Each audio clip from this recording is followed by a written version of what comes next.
All right, if we can all get a seat, please.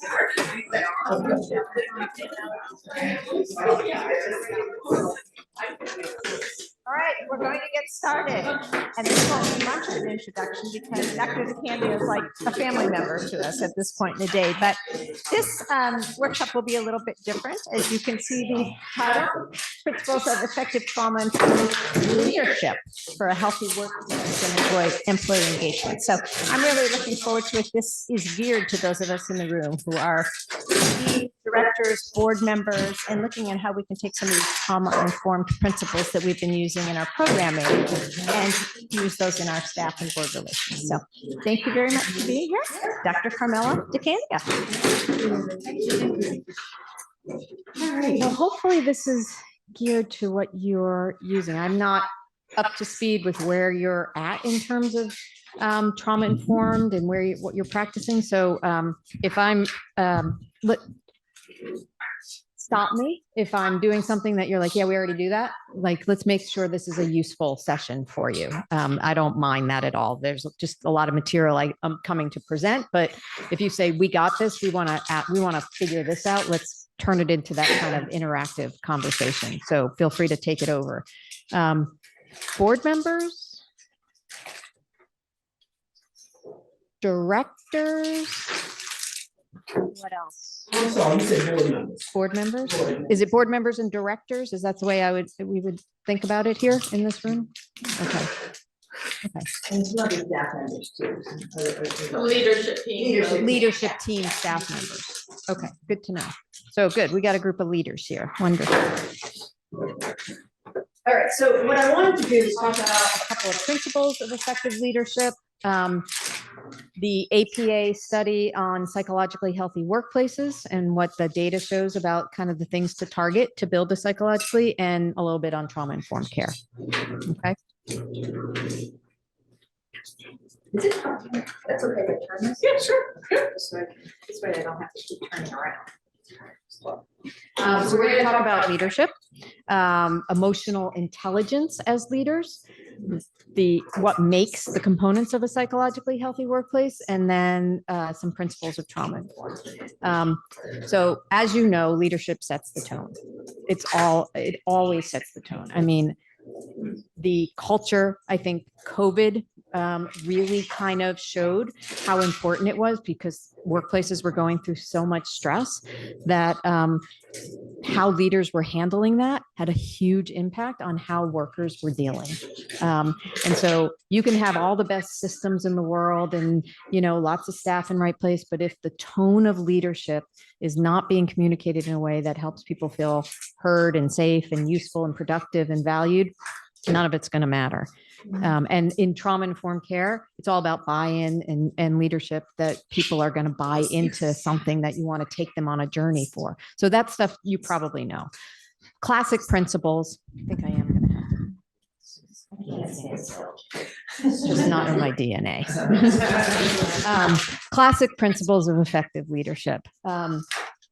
Your presence, how that happens in your type of setting, but presence. I think the pandemic really challenged presence a lot in terms of how often you see people, but presence is both physical and emotional, and people being able to know that you're there. You can't be in your ivory tower away from things. Emotional intelligence we'll talk about, culture, communication. Did I say it again? Communication is the lifeblood of an agency. Feedback loops, what you hear from them, how you communicate it back. Constant team building, conflict resolution, boundaries, database decision-making, all these different principles. We're not going to cover all of these today. I'm just going to kind of jump into numbers 2 and 3 there. I will say that presence and how people perceive you is a super important kind of thing. Think about how you, walk through a program, or how people kind of interact with you here and how they see you. It's how, that polyvagal stuff is really a big deal when you add power into the mix. As leaders, you have power, and we have to own that. I'm not saying power over, I'm just saying in your role, you have a role that has power. And so it's part of the job. And that comes into the room with you. And so how you hold yourself, people can perceive that power benignly or in a scary way. One of the things I learned, anyone ever do a leadership 360 evaluation? They're not easy, right? Sometimes they're like, ouch, that kind of hurt. So I did a leadership 360. I did a couple of them, but when I ran programs, I did one. And, in a 360, you have members of the whole community giving you feedback. So you get, how do people perceive you as a leader from different vantage points? The people who are closest to you in role, the people who are furthest away that you don't see every day. People see different slices of you all the time. And in my 360, I was shocked, really hurt, but shocked to find out that people were scared of me. Like really scared. They thought that when I walked through the program, I was coming to fire someone or something was wrong. And I was like, what? And that I was scary. And it's so far from my concept of myself. I didn't understand how to make sense of it. Luckily, you do this, you have a good leadership coach who helps you understand it. I am frankly, quite a shy person and a pretty introverted person. So if I'm not sitting here talking to you like this, I am in my head most of the time. And so when you're in your head and you're that kind of personality and you walk through a program and you're thinking about things instead of focusing outward on the people, hi, how are you? How's your dog? How's your daughter? Doing that kind of stuff.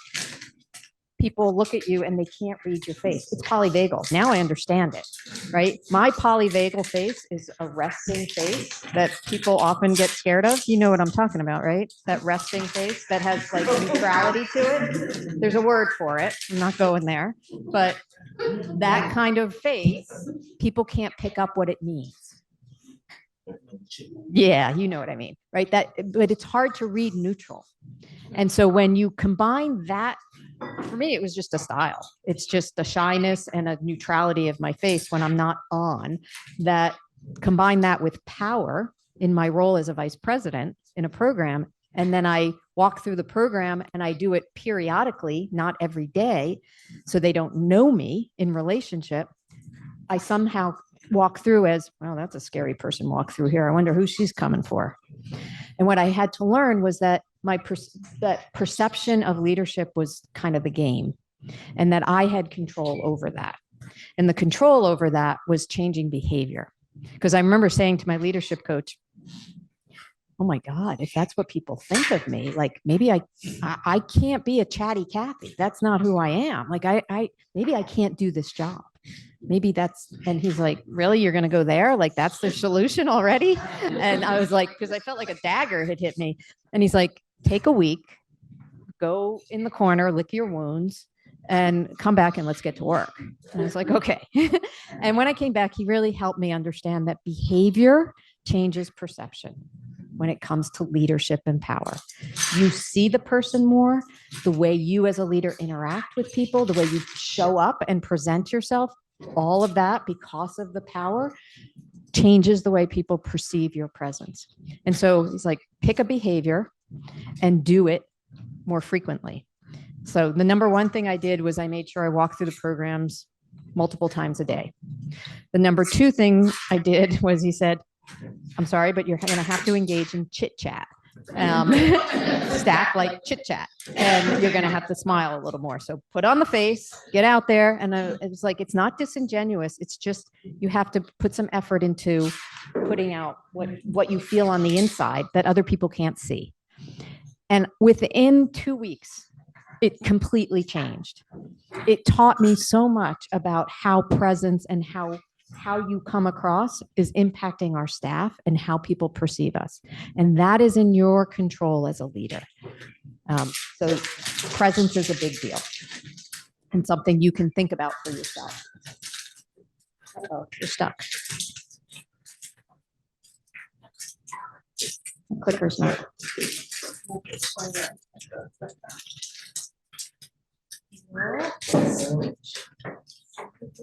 Sometimes you have to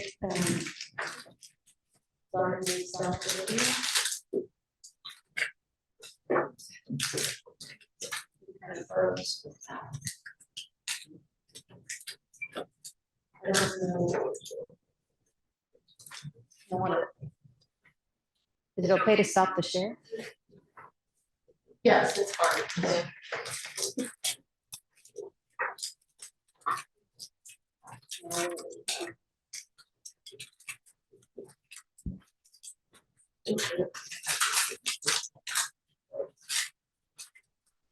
Oh, it's up there, but now just share again. There we go.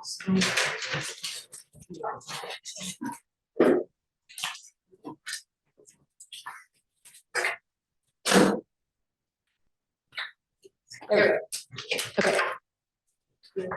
So to be a truly effective leader, we have to understand people. You have to take skills you used in graduate school and what you learned in your practices and bring it to the leadership role. And in particular, you have to understand the emotional life of people, what people need, what people feel. That's really where good leadership comes from. Yes, you have to know skills and tasks and how to get things done. I'm not going to talk about that. Talking about building a healthy workplace is about understanding people and the emotions and what they need. And that comes from emotional intelligence. Have you seen this kind of chart before? Yeah. So emotional intelligence is really self and other awareness and managing relationships, right? So you have awareness of self and you have awareness socially. You can recognize your own feelings and what's going on for you so that you can adjust how you react. But you also have to be able to recognize what's going on for your employees, what's going on for other people. And so you have to be able to read people as much as you are very self-aware yourself. And then you have to have the action. So you have awareness and then you have action. You have to have the ability to regulate your own emotions so you don't go into someplace dysregulated. There's a rule in neuropsychology that a dysregulated adult cannot regulate a dysregulated child. It is impossible. If you are dysregulated and you go in to try and regulate your child and help them calm down and you're not put together, it ain't going to work. The same is true with leadership and employees. A dysregulated leader is not going to help employees feel safer and more regulated. It's got to start with you. And that goes into relationship management, how you interact with others, awareness and action, self and others. Going back to that little brain thing, I just like to kind of apply this stress model, but apply it from a leadership perspective, right? When that little amygdala or smoke alarm goes off in your emotional brain as a leader, your stress level is triggered. My stress level is triggered. Your employees need so much and you are scrambling and you can't meet all those needs and you are feeling stressed. So you've got that stress, right? Your thinking brain maybe says, I'm overwhelmed. I'm kind of going offline. I can't handle all this. I am overwhelmed in my role as a leader. I can't meet my employees' needs. I can't do this job. I'm overwhelmed by this. There's just no way. And so your emotional brain takes over, just like we said, the same issue, but you could see it playing out. You could talk about it for clients. You can talk about it with staff and self-care. Now you can talk about it as leaders. It's the same neurobiological mechanism, but now how does it impact you as a leader is really the question. I don't have any time. I'm running around. I don't have time to sit and talk. I'm going to have to cancel this supervision because I got to do this thing over here, right? You start rushing around, maybe fight, or you do nothing. You just kind of get a little paralyzed and don't take action, and you kind of not do much, right? Leadership behaviors are affected by the same stress cycle that we talked about earlier. So if you have that same concept, you just extend it into, how am I functioning as a leader? And how am I going to be able to stay in a regulated place when I'm dealing with all of this in the agency, trying to hold this and help employees move forward without getting overwhelmed? Stress increases our dysregulation, which diminishes our outcomes. It's true for our staff. It's true for you, right? You can see kind of in the productive phase at the start, every input leads to more gains. So I take more things on and I'm doing well, right? We're doing well. Then there's a point where you hit diminishing returns. It's just too much. And you can keep going and push and push and push, but your level of return is not the same as it was at the beginning. You are putting in more and more time and getting less and less out of it. And you can't sustain the agency in that way. And then when it gets really bad, now you're at the point of negative returns. It's actually going backwards because you are now reacting in ways and doing things that are actually taking away from the agency. So we have to be able to, I guess the picture doesn't work on the screen. You have to be able to see where you're tipping from that point of increasing returns. You're pushing just enough. We used to have a saying in my agency called kicking the ball. And the staff were like, oh, she's kicking the ball again. Kicking the ball was like, okay, we're moving to the next. Kicking the ball. Kicking the ball. I don't know what you thought I said, but keep it to yourself. Kicking the ball was we're working on something new. We're going after something new. So myself and the CEO would get up and we'd announce some big new thing and they'd be like, you're kicking the ball again. And we're like, you guys are ready for this. Okay, we're kicking the ball down the field and we're all going to take the next step to the next place and we're going to do it. But we had to be in a good place and we had to make sure that the pace of that kicking of the ball wasn't so much that we got to diminishing returns. I am very worried about the state of the staff right now, and certainly in the Boston shelter system, because I think we are well into the diminishing returns and worried because people are so stressed. They're stressed beyond belief with the numbers because of the crisis, the migrant crisis going on. And it's just too much. So even the staff are saying like, I feel like people are coming through on a wheel and I'm not really doing anything with them. And the turnover rate is starting to skyrocket. What's unfortunate is that staff then go look for a job in another program that's dealing with the same thing. So it's not a solution. It feels like a stopgap, you know? Your self-regulation is the key. Knowing when to say things, knowing when to press, and knowing when to hold back. Not just knowing it, but having the capacity to do it as leaders. All of the principles of the neuropsych stuff that we talked about this morning all relate to good, solid leadership. So that's kind of that personal level of leadership that we're kind of talking about. Bruce Perry's model is the really nice model and another way to kind of think about it in terms of how you not just engage with clients, but how leaders engage with staff or even stakeholders. If you're board members and you're working with people outside the agency, trying to, convince people for funding and various other things, you're always regulating. The idea of Bruce Perry's model is the 3 R's. So it's a great model to teach staff, but it's a great model to hold on to for yourself. The idea that you regulate yourself first, then you relate, then you reason. We tend to start here and take a cognitive process and come in and say, let me explain a bunch of things to you. And here's what we need to do. And here's why, and blah, blah, blah, blah, blah. And we're starting here, right? But we haven't taken the temperature of the room. We haven't taken people's temperature. Haven't seen if people are able to take it in. The best way to have people take in information is to kind of first make sure you're regulated when you come into a room and when you're dealing with something. Are you kind of in a good place to handle? What if someone pushes back at you? Are you in a good place to kind of handle that? So you're not going to get kind of ticked off and push back? Are you ready for that kind of feedback conversation that can get a little tricky?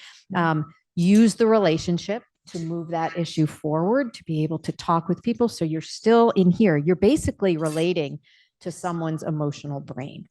You're using relationship, and then you're really laying out concrete facts. It's moving bottom up. It's bottom up leadership because it's bottom up brain. If we understand how the human being actually functions the best, then we apply our leadership in that way. You're going to come much more bottom up than top down. And bottom up is engaging, it's feedback, it's, hey, taking that moment before you move forward. Top down is power, control, information, and it pushes people. It's authoritarian, right? And it may have its place somewhere, but it's not generally the way that we can move a psychologically healthy workplace forward. Certainly not when people are completely stressed. So those are some basic principles. Some best practices for supporting a very stressed workplace. Safety and regulation, number 1, right? Stop people from spilling, stop people from you have to, as leaders, put the brakes on when people are going too far. In trauma work, when people are talking too much about something and they're getting themselves more and more agitated, it's our jobs as clinicians to stop them and say, we're not going to, let's put a pin in that, because people traumatize themselves by needing to go over it. Staff do the same thing by kind of getting caught in these cycles of like constantly kind of saying what's wrong. And sometimes they just need regulation and redirection. So as leaders, we have to first make sure that we're not encouraging open venting, because it doesn't help the agency develop. We have to kind of regulate people first. We want to communicate openness and support. Sounds like this is happening. Let me hear what's going on for you. You're not problem solving. You're just listening. It's all emotional brain stuff. And then you respond with flexible options. Maybe we can do this. Let me take that back and think about it, right? So this is just basic good practice. But sometimes you just need that reminder, like, okay, I got to slow down as a leader enough to be able to do this and not move too fast. I got some feedback recently, and I was grateful that the colleagues that I was working with were willing to give me this feedback, because I kind of like needed a little kick. Things have been moving very, very fast for me. And when I move too fast, I neglect some of that stuff and just get a little curt. I don't mean it to be rude, but maybe sending an email that doesn't say, "Hi, how are you doing today?" So here's what I wanted to, it's not a friendly email, as my friend Katie likes to say. Carmela, keep it light and breezy. You move too fast sometimes. And I move too fast and I go, per our last discussion, blah, blah, blah, blah, blah. It feels cold. It's not meant to be cold. It's just direct. And so I'm just like, that's one email out. Okay, what about this one? And they came back to me and basically said, there's one of those really hard moments, so it feels like you're treating us in a very demeaning manner. Demeaning. Like I was like, that is so not part of my like I don't like demeaning. And at worst it was demeaning, and at best it was like you think we're your subordinates and you're just telling us you're our minions. And I was like, holy crap, excuse me. I was like, and at first I was like shocked. Then I was angry. It's like the stages of grief, probably. And then I was like, okay, what do I need to learn from this? What is this supposed to be telling me? Because I know this isn't who I am. And yeah, but it was in a good zone. It was on the fast lane. And the fast lane is not where people are. And I know that. I know it, but I wasn't doing it. It was a very stressful and busy time. It's not an excuse. It's just an understanding of where it was coming from. And I was getting a little too comfortable with kind of doing that and forgetting, in this distant Zoom-like world, the personal. And so I got on the phone, got on Zoom, and we were able to talk about it. And I did a lot of work the night before with emotional work to get ready for that meeting. Am I in a regulated place to have this meeting? Because man, if I say the wrong thing and say no but, and I didn't, this is not going to go well. I need to hear, I need to listen, I need to hold, I need to stay regulated. And so I really did some work the night before, preparing myself and kind of scripted out like some reminders to myself on my desk in front of me during the meeting, saying, okay, remember this, take a breath, just keeping myself in that place, because my gut was like, can't we move this a little faster? And I just want to say, well, I didn't mean this, and this. So are we okay? And it's like, nope, that's not what this is about. I had to hear. And that's what they needed.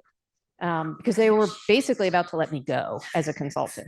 That's how bad it felt to them. And I was shocked. I've been working with them for 2 years.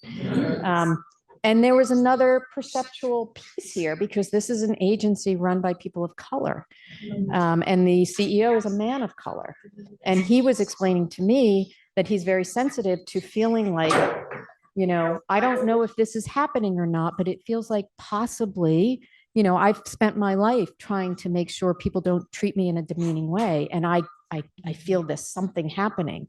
And so there were other things that were swirling in here that really weren't the reality of it, but we had to talk it through. It was a tough conversation. It was a very tough conversation. And they also said it comes across as bossy sometimes and pushy. And I was like, okay, I'm going to own this. I said, first of all, I can get too fast and I can get short in that time period. And when I am in person with people or clinically, this is not who I am, but I could do that. And I lost sight of that in this because it was all about email communication. It wasn't face to face. Think about the fact that I almost lost a 2-year consulting contract with a wonderful agency because my emails were curt. Whoa. What's that? It's really a powerful lesson. Yes. Well, I was gonna say, part of my style is very concise and brief. And so I do the same thing, but rather than, because oftentimes I'll sit down with an email, it's like, I just gotta address this while it's in my head. Mhm. So I'll write it first and then I go back and I soften it up. Yep. But it's like, I have to get it down first. Mhm. Because if I start out being gentle and kind, it's like, I forgot what I was gonna say. Yeah. Sometimes I write the email and then wait a day Right. or so yeah, and before I I've done send that it and before, go back. But and then go back and make sure, or I share it with someone and say, can you read this for me, please, and make sure. But email and things like that, this is where we lose the personal.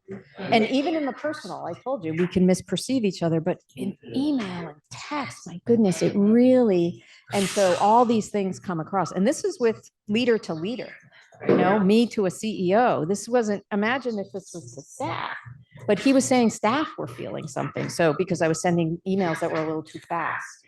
So it was a really powerful conversation and we were able to move through something that actually got us to a better place. But it took a lot of regulation, a lot of listening, a lot of honest reflection, a lot of self-awareness and, going, okay, I thought I was self-aware, but I lost that. I know that about myself, but I kind of lost it and it had an impact. So that's why I wanted to kind of bring that personal part, because so much of that is really where we can talk about all these things that I'm going to share with you about things to build the agency and stuff, but it all comes down to that, in terms of the personal. Yes. So I hear everything you're saying, like, this is not a disagreement, but I feel like there's another piece that's something that I've struggled with over the last 6 years in a leadership, which is, people expect me to be nicer because I'm a woman. Yeah. And take care of their emotional needs and do their emotional work for them in some cases. And it's really hard to walk the line between taking care of yourself in that and doing all of these things that are emotionally intelligent and good to do. Mm-hmm. That has been really tricky. It's very tricky. It's part of the conversation I didn't share just out of time, but he was sharing kind of his perspective from a cultural lens. And when they were saying things like it's coming across bossy and it's coming across this, and I said, I have spent many, many years kind of pushing back against, I'm pretty confident, pretty strong, kind of direct person. And as a woman, I've gotten called, you can get aggressive, or you're too aggressive, or you're not kind, or you're not soft enough. Those are gender stereotypes as well. Mm-hmm. And so we were both dealing with gender cultural stereotypes that were playing out with each of us. I said, I'm not going to apologize for being confident or direct, but I will. And I'm not going to own being demeaning because I'm not, but I will own that I have a style that is making people feel uncomfortable, and that I can do something about. So I think it's about what you own and what you don't own, regarding whichever position you're coming from, but absolutely not easy. So self-care is for you too, of course, right? Because our quality of decision-making declines. Anyone have decision fatigue? It's a real thing. The brain can't handle it. The brain is not built to multitask. Are you multitasking now?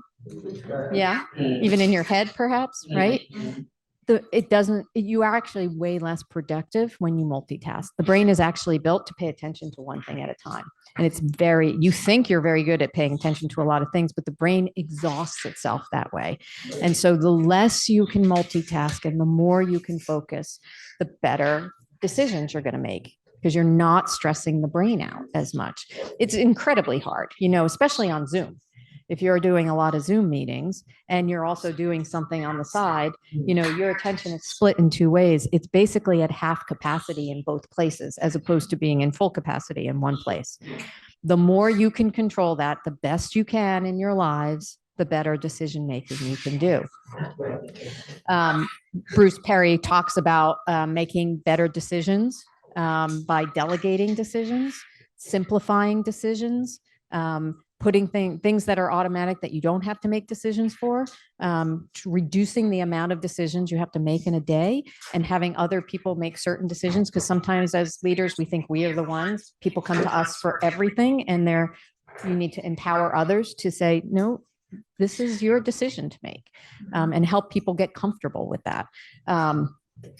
Micromanagement, making sure others are doing that creates decisions. Creating systems to narrow the choices. So this is called a rapid decision-making model. I don't know if you have a process in leadership when you're wanting to work on something, if there's kind of a process that you go through to make decisions. I work with an agency that adopted the rapid decision-making model. And so something bubbles up down here, directors talk about it, they put a proposal together, it goes to leadership. There's a very set kind of rapid decision-making model, and it comes back and says, here's what, we either approve it or you need to do this. Because there was a lot of, before they adopted this model, there was a lot of issues with going around and everyone putting in input. And it's not like they don't want to be democratic and get input, but it was meetings and meetings and meetings, talking and processing and not decisions getting made. And that's what they were trying to stop. It was way too much time of that happening. And so putting this process in place said, this is what happens if you have a proposal, it goes here. And it has streamlined and reduced the number of those kind of processy like meetings. And it has helped the leaders in some ways. So that's one model. Obviously know when you hit the point of no return and having a regulated environment. I wanted to share with you something called the CIA model for leaders and supervisors. Needing to solve problems without being passive and not being too aggressive, but staying in that place of being assertive. So there's something called the CIA model. And this comes from the critically reflective practitioner reference. And it's a problem-solving time and stress management tool as a way to identify possible solutions to challenges. And CIA stands for control, influence, and acceptance. That as a leader, if you look at something that you're faced with about, do you have control over it? And can you actually do something about it? If you don't have control of it, do you have influence over it? And influence is a whole nother way of working. And if you don't have either of those, is it something you have to accept for the time being? And being able to kind of do that, because sometimes we're always trying to control something when sometimes we need to know when to let go. So control is the, things that you can control. Oftentimes those things are behaviors, emotions, things about you that you can control. You may not be able to control what's happening out here, but you may be able to control how you are responding to it. You are able to usually to control that, right? So that's kind of where you want to have the most control possible. And then there might be situations where you say, I can control this, I can make this happen, I can make this decision that will make it better. That may be the case, but mostly it's really about how you will respond to whatever situation that you are in. So when you can control, great. When you can't control, you can influence, and influence is persuasion, it's reasoning, it's negotiation. In the situation that I just shared with you, I didn't have control over whether or not the final outcome was going to be I was going to lose this contract and this relationship was going to be broken, maybe a bridge burned. I didn't really have control over that. I didn't want to accept that. I wasn't ready at that point. But I felt like in the conversation we had, I had the possibility of influencing the outcome. And the influence of the outcome was I'm in control. I can control my response. I can control how I present on this call. I can influence how they understand where I was coming from. I might be able to persuade them to see it from a different perspective, which they did. We are continuing. We are looking at something else. So I actually think they actually felt like it was a good outcome because it was a role model for staff that you can work things through. Conflict resolution. Influence is probably the most powerful place that you can be, and influencing that outcome. And I was prepared. I prepared myself that if this didn't go well, I'm prepared to accept what I cannot influence anymore. And sometimes we just have to accept a problem instead of passively accepting it or remaining silent. I guess it's just the way things are, right? We want to be able to identify this is not something I can do anything about. I need to accept it and move on. And own have agency around the ownership of that acceptance. Because when we passively accept, we feel like something's done to us. But if you can say it and say, there's nothing I can do about this one, we're going to have to accept it as it is. And maybe it's temporary, maybe it's permanent. That depends on whatever it is the issue is. But that CIA model, if you kind of get it in your head a little bit and you use it just as a framework for how you approach big, giant leadership kind of issues, it really can kind of help separate out and give you some strategies about how to navigate a certain course. Let's see. So there's CIA. Let me move forward here. Okay, let's get to what makes a workplace healthy. Okay. So this comes from the psychologically healthy workplaces from the American Psych Association. You can Google it. There's a book. It's on Amazon. It's a really good book, and it also has like a little primer next to it. And they basically did research with a ton of organizations about what makes for a psychological. So this is all data-driven, identifying components that make for psychologically healthy workplaces. It's a really nice model. I'm pretty sure they still do, but you can nominate your agency to, if you think you are a psychologically healthy workplace, you can nominate your agency because they give out awards every year to workplaces that meet certain criteria. And so it's a really nice thing to do for the whole agency. Warning signs of an agency that is not psychologically healthy. I don't know what your turnover rates are these days, but high turnover rates, high tardiness. So your HR benchmarks are probably big. They're big things that we would track to see kind of where the agency's at. So absentee and turnover, communication and frequent miscommunication. It's really the lifeblood of what runs a good agency. How many times is communication or miscommunication, or I didn't mean that. And then that led to this whole, I consult with this other agency, and every other week we get on the phone and she always starts it like, you're not going to believe what happened this week. And she's like, it just ended up to be a big mess when it didn't. It started out as just some miscommunications. This person assumed this person assumed this. They didn't talk to each other. So this person went this way, this person went this way. People started getting mad at each other. It ended up turning into this big mess that now I, as the vice president, had to come in and unravel. And she said the amount of time it took me to spend time doing that because the communication was poor to start with.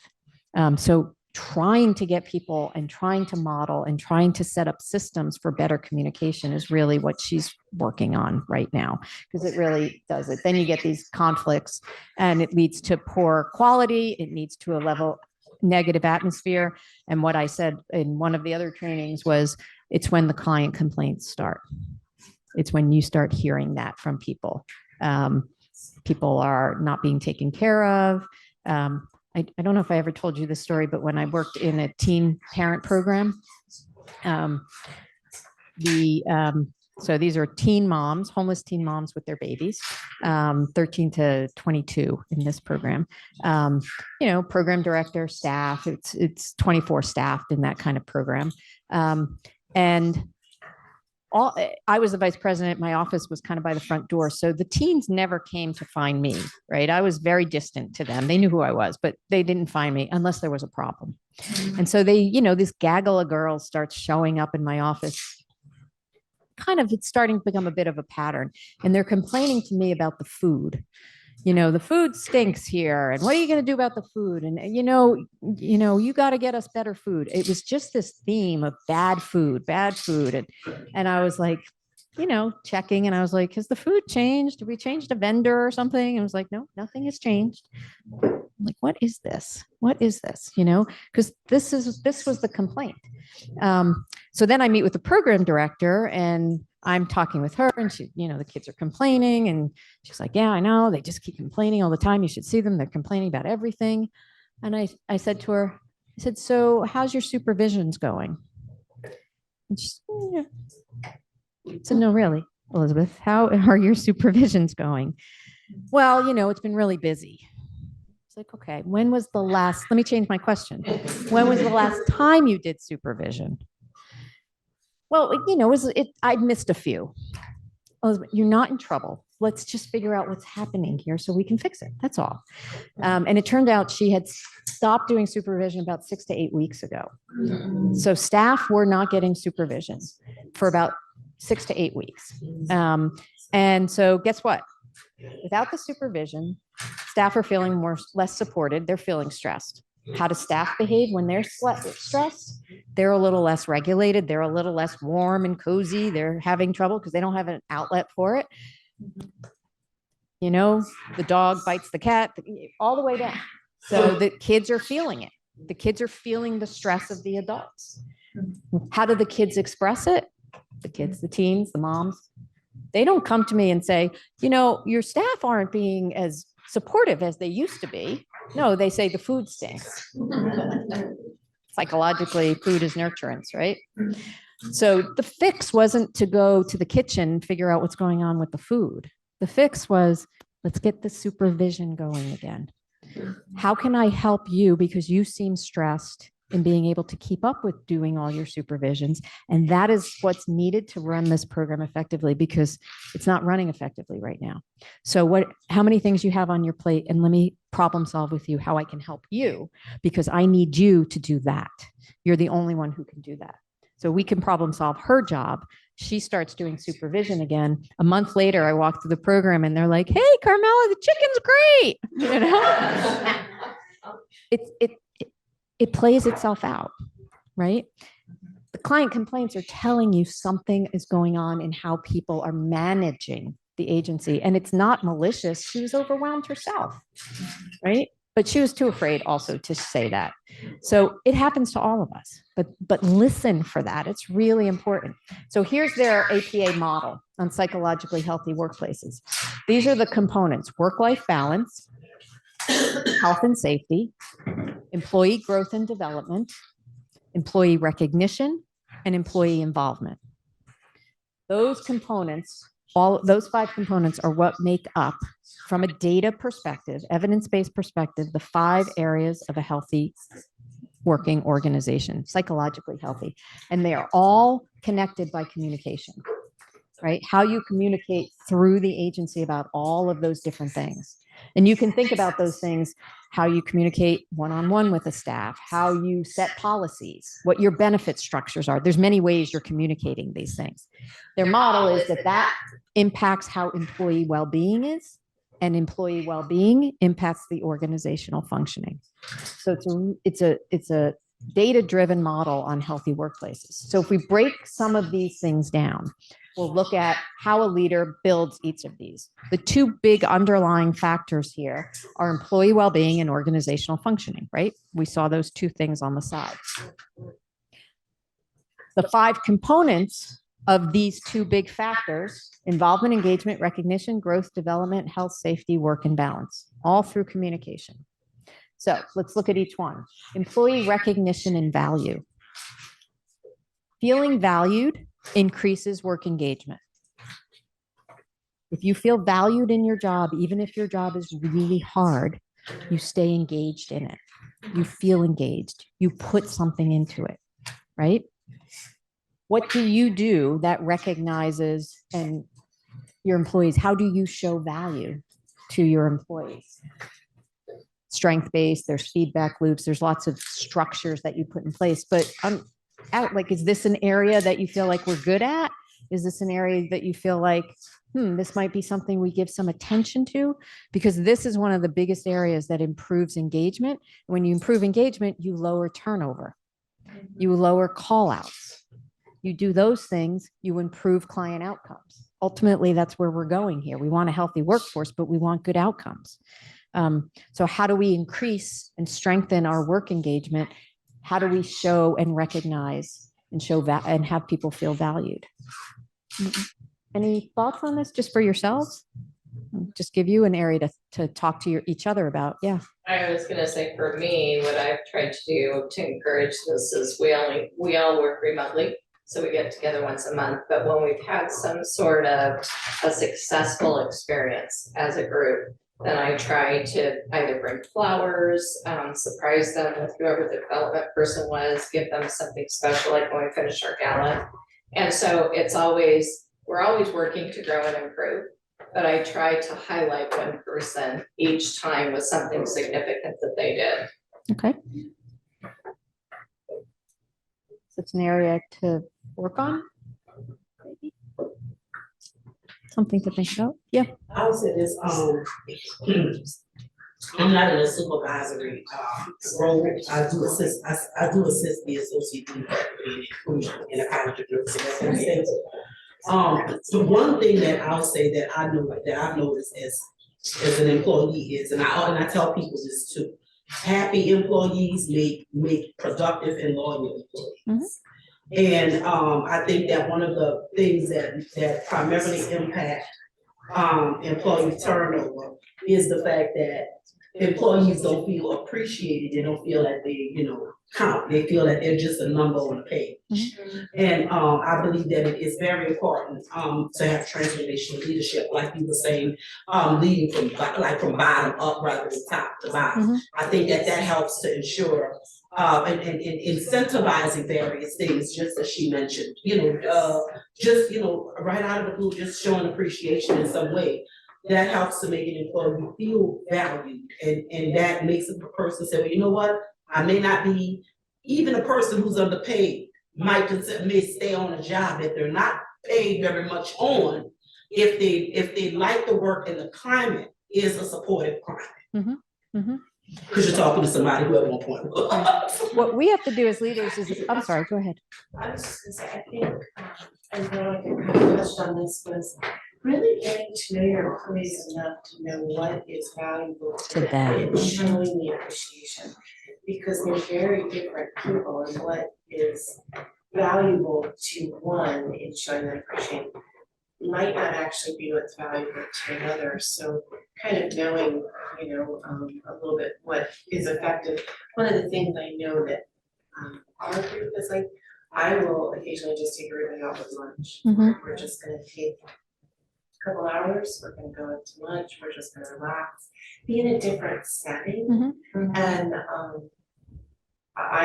that's the best money I personally spend in the sense of, because sometimes things come up where things are sad and I can just sit back and listen. And it's amazing how something gets so simple has benefits beyond.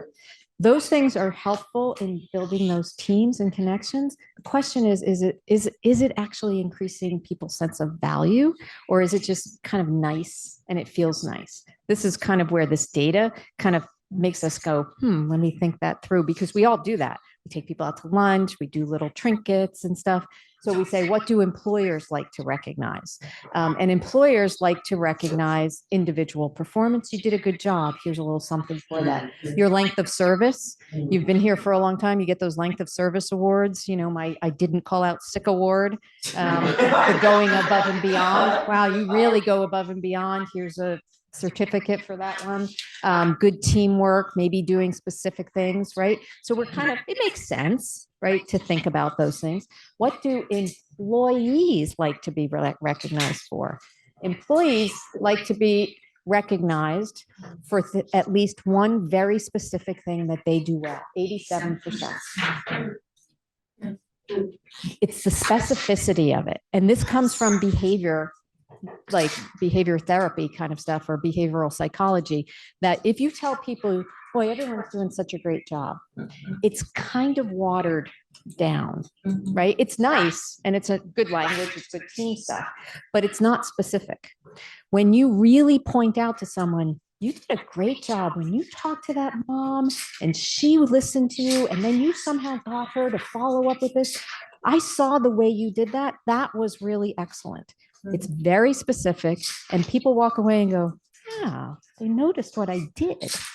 They noticed me, my style. They noticed what I did. That is one of the best things you can do. It also reinforces that when someone gets feedback about something they did that's specific, they tend to do that same thing over and over, which is what you want people to do. Employees like salary, that is fair. That is fair. That is fair. As long as they understand that there's differences, but when things aren't fair, that's a big issue. Performance-based bonuses like merit, so ways to recognize, as much as we might not be able to do it, those are things that matter to employees. Advancement and growth, and something appreciation from a supervisor. It's actually there, but it's not the highest, right? It's nice, but it's not the highest. But those kind of ways of like, you trust in me enough that you want me to take on more in this job, you know? So we have to think about how are we showing value and recognition in a way that is really moving someone forward and engaging them in the work even more. Not just helping people feel good, but building engagement, because that is what creates psychologically healthy workplaces. Employees need control. They need to have a sense of control. This is the work-life balance stuff. They need resources to manage that balance. So what as an organization do you provide to help work-life balance? Supervisory supports is one way, right? Being able to talk through and be flexible. Okay, your kid's sick right now. Let's see how we can manage this. Salary issues, flexibility in schedules when things change. However, whatever the limits, there are limits to what you can provide, of course, but any help you can provide for work-life balance increases employee control, which is one of the big things that creates that kind of workplace health. Bottom-up leadership is really figuring out, I think, as you said, get the employees' input about what matters to them so that you can adapt in a way to help them balance things out for their role. And it gets hard when everyone wants an adaptation and accommodation. That can get hard, but you know, within the parameters that you can do, this is actually seen as the number one factor, helping people with balance in their lives by having a structure set up that is flexible and accommodating when you can do it in those ways. People stay in places like that. That makes for a very psychologically healthy workplace, because to be psychologically healthy, we need balance. Is your hand up? Yeah, I have a boss that when she calls, oftentimes one of the first things she says to me is, what do you need from me? Mm. And I never had a boss like that before. Mm. And it took me by surprise. And a lot of times I don't really, the fact that you're saying that is what I need. Yeah. Yeah. So it's really. It's enough. Yeah. Yeah, it's pretty powerful. Makes you feel the control versus helplessness. Fairness. It's the other factor. Employees are 77% more motivated when they perceive that you treat people fairly. And, you know, a lot of things can get in the way of how you perceive things, because you might not be able to share why this person got to move up into a supervisor position and this person didn't, but this person hasn't been here as long. And maybe there's a lot of factors going on, but people don't know the whole story. And so employees can kind of perceive a lack of fairness. So being able to communicate to the best of your ability why things are happening, being transparent, really increases the sense of fairness. Of course, there are things confidentially you can't share with everybody. But if we're not careful about that, it bounces back. Fairness is big. Trust, more motivated when you trust your employer, 91% more satisfied with your job. Certainly someone who is transparent and kind of there for you. This is the basis for anything in life. It's also the basis for good work. It sounds easy, but how do you do trust? you know, you do trust, you show up, you're the same person every time, you're consistent, you do what you say you were going to do, you follow through, right? You listen to people. Trust is an action. And in leadership, that trust is balanced with power being used in a fair and equitable manner. And health and safety, any policies or practices that you have in place, health insurance, wellness policies, anything that you have in place that allows for the agency, the organization itself to be a safe place and a healthy place. When I first started at the program I ran, it was really young. And the rule from the benefit rule at the time was that you had to work for 6 months before you could access your vacation time. I don't know what yours is, but if you think about it from a trauma perspective, 6 months is a long time to go with all of that stress without taking even a day off. And the idea of it was you don't want people taking all this vacation time if they're not going to stick around. So that was kind of that kind of mentality. It was a very corporate kind of way of thinking about it. It wasn't an understanding of the work. And so it was not a health and safety benefit.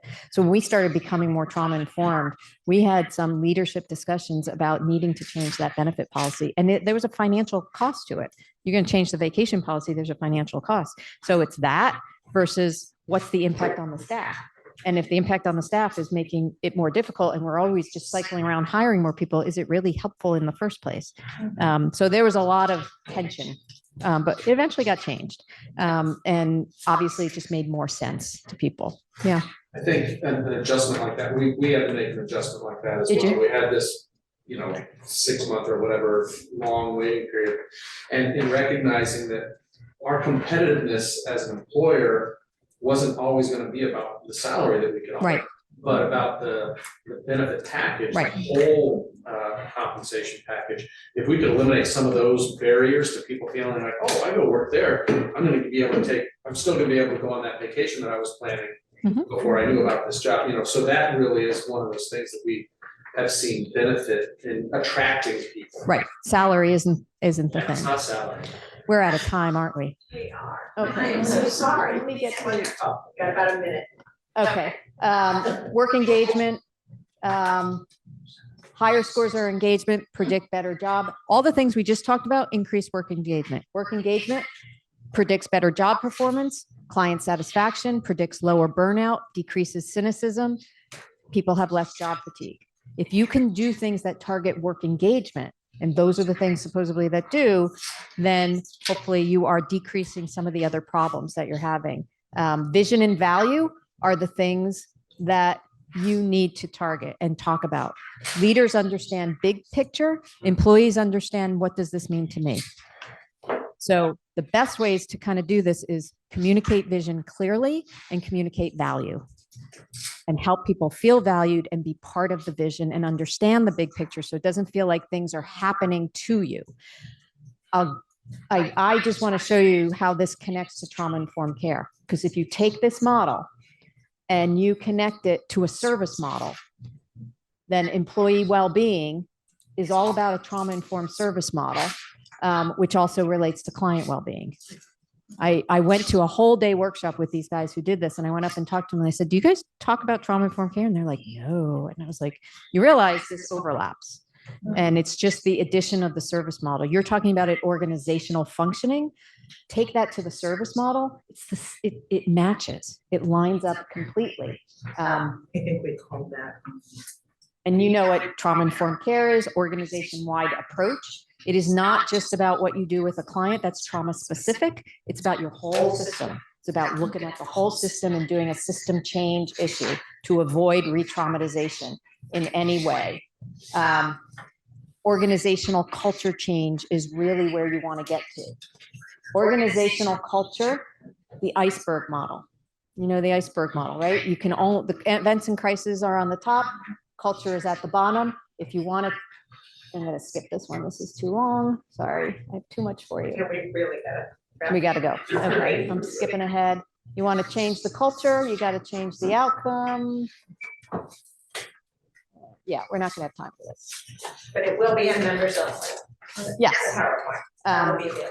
I'm happy to talk more with people individually or anything about, but the overlap of psychologically healthy workplaces, work engagement, and trauma-informed care all line up. Thank you. Sorry, it was too rough.